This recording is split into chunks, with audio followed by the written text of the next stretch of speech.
Magandang araw mga kababayan. Ito ang Central Luzonian, tanglaw ng sambayanang naglilinaw sa mga pangyayari sa Luzon, Visayas at Mindanao. SSLG, kulang para sa estudyante. SGC, suportang madiskarte.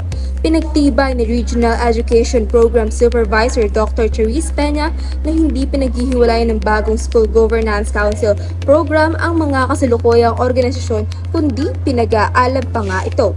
Base sa sinabi ni Dr. Peña sa ginanap na mini press con kanina sa Pampanga High School, hindi sapat ang mga organisasyon tulad ng SSLG o Supreme Student Leaders Government upang maghandog ng tulong at agapay sa mga estudyante. SSLG is not enough. That's why we push this order. Ayon kay Dr. Peña, dagdag pa dito na ang SGC ay para tulungan ang eskwelahan na ilegal ang mga bagay at gumawa ng mga polisiya na makakatulong sa pag-unlad ng kabataan. Focus lamang daw ng SSLG ay ang mga estudyante at susuportahan nito ng layunin ng SGC na to inspire, influence, and invite people sa ni Dr. Peña at upang mas mapagtibay at mas maiangat ang level ng solusyon.